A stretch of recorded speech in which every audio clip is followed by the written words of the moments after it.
Today's topic is an appetizing one. It's home foods versus restaurants. So tell us a little bit about how much you eat out and how often. Okay, so at least 3 to 4 times a month I do go out and eat, especially like when I have to meet my friends or if it's family gatherings, I do go. Tell me, do you think the taste varies from home food compared to outside food? Are you sometimes left disappointed outside when you go out? At home, when my mom makes dishes, it's, there's a lot of flavor, there's a lot of like comfort to it because obviously my mom's preparing it. I know exactly what goes into it and I can feel the flavors. But when I go out, for some reason, either I find it extremely bland or tasteless, or sometimes I just don't think it's like value for money. Yeah. But we're just going out for the experience. So I think it levels up, but sometimes I just don't feel like it's worth it. Yeah. And are there times when you actually say no to your friends and say, hey, why don't you come home and we'll eat at home? Oh, a lot of times. I love entertaining. So Sana, tell us a little bit about your eating out habits. Are you often eating out? I eat out on the weekends. However, I would always prefer eating at home. It's a lot more nutritious. I know what goes in there. I can control my portions. I can control the number of calories I'm consuming every day. It's a time to bond with your family, friends. Do you think it's distracting when you eat out sometimes? When I go out and eat, I get really distracted. Okay. It's pretty noisy, and I think the noise impacts what you're eating. Okay. It lowers your taste buds. You can't perceive the amount of salt and sugar that your food has as compared to eating at home. And are you aware sometimes of what you're eating when you're at a restaurant? A lot of times, no, because a lot of times you go there to see the presentation of the food, to see like, okay, this is how they've created. Like when molecular gastronomy had come out and everyone was like, oh, super excited about this whole nitrogen thing. A lot of times you don't even know what they're creating it with, like is it going to affect you or not? Sana, do you think sometimes we compromise on our health when we do choose to eat out? Yes, I think we do. In fact, we're doing it all the time. But, once in a while you should be eating out. However, when you're eating out, you should also be aware that they put in a lot of calories. You're taking in a lot more salt. You're taking in a lot more carbohydrates that you're supposed to be taking. A lot of the foods, they use MSG for flavoring, and that's really detrimental for your health. And what does MSG do to your body? Do you know that? Some of the things that I know, it could raise your blood pressure because it's basically salt. Do you think eating at home has its limitations? And sometimes eating out, you can explore a lot of things? To be very honest with you, it's more for Instagram than for anything else. Okay, so of course we like enjoy the taste and everything, but it's more to do with like societal pressures. So like in society, if you're not doing something constantly, you're just looked at as boring, whereas this is more exciting and fun. And plus you get to meet more people. So Sana, what about children? Is there something we should add to their diet or remove from their diet? I strongly believe that children these days are consuming a lot of carbohydrates. So that's something that should be eliminated from their diet. Sugar and sweet should be given as, limited, and parents should just be giving it as rewards every now and then. It shouldn't be like a reward every single day.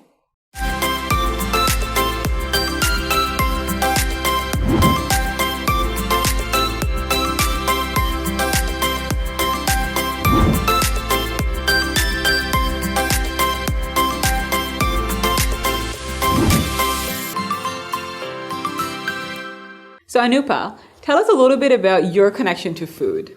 Okay, it's been quite some time, I've been getting into healthy food, trying different recipes at home.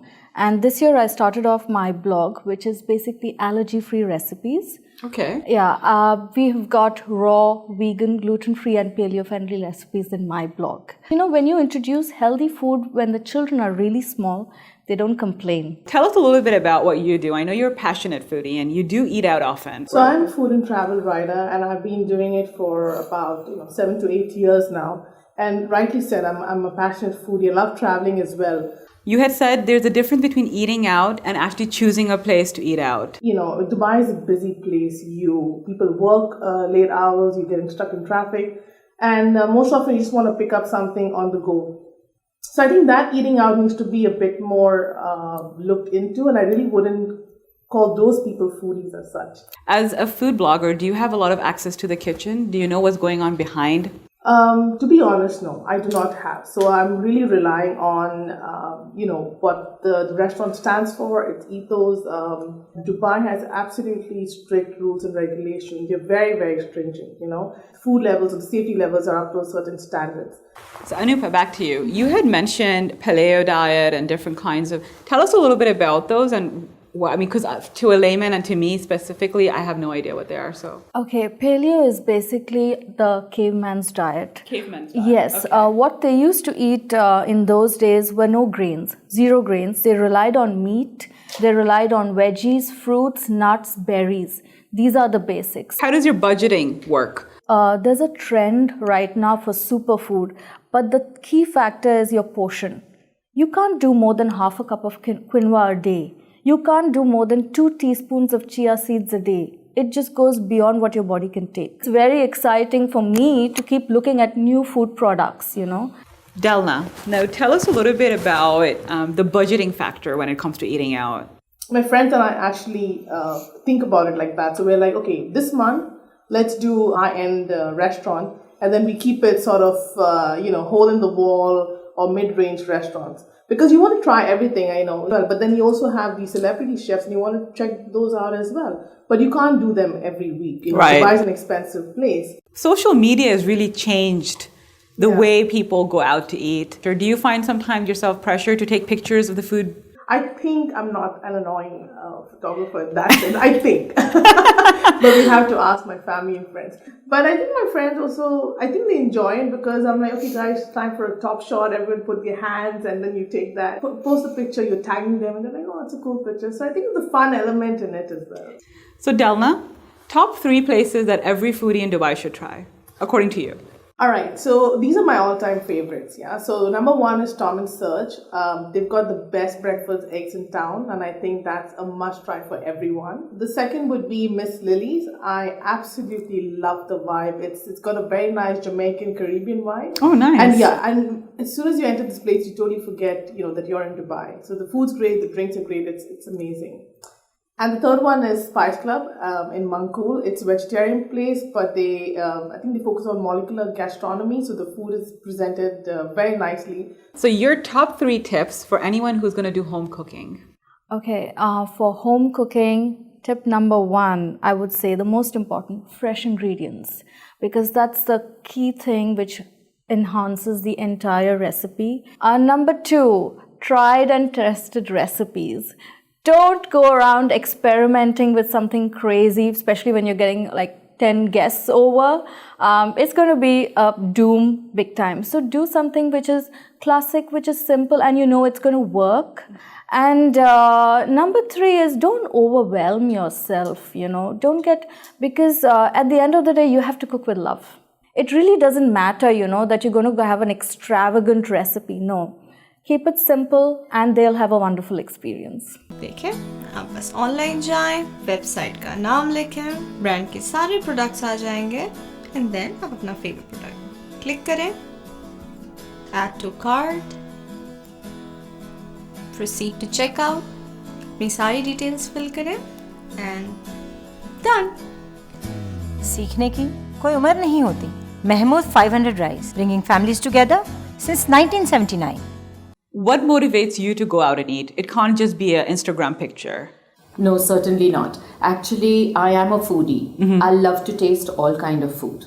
Okay, even though I do know what goes into the food, and I am very health conscious. A lot of people have inflammatory problems. Correct. And they are not aware that these inflammatory problems are triggered on a daily basis by what is put inside their mouth. So Ritu, tell us a little bit about your food journey. I know you're also a very passionate food blogger, a cook. In your blog, how do you educate people about cooking?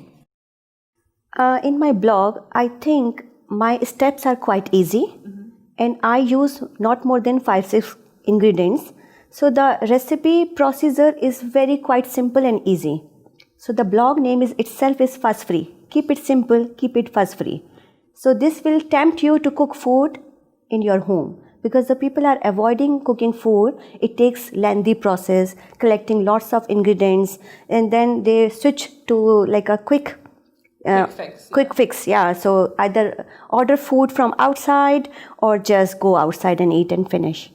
For people who have an addiction to eating out, because it actually tampers with your taste buds when you eat out often. Yeah. What advice do you have for them to actually start wheeling back to home cooked foods? It's just a perception that you don't have time to cook. True. It's nothing other than that, because the first thing you think is you want to prepare a setting like a restaurant menu, when actually you don't need to do that. You can make one dish which can be so wholesome and can, sort of fill you up, as Ritu said, fill your soul also. True. But you don't need to have 10 dishes on the table. So to make one dish, it's not that difficult at all. Ritu, what are your top tips for someone who is new to cooking? What should they keep in mind? Just enjoy the good food, You cook with your love and feelings and the good ingredients. So enjoy that food. When you enjoy, so it means you will satisfying your soul, because mind controls some of our cravings. True, correct. If I told me, I would have put out really good tips. The men's are going outside is like men's are going for other women, and the end of the day they are coming back for the home, for their wife. So that is the home cooked food. Oh yeah, there have been lots of recipe fails, especially when it comes to pancakes.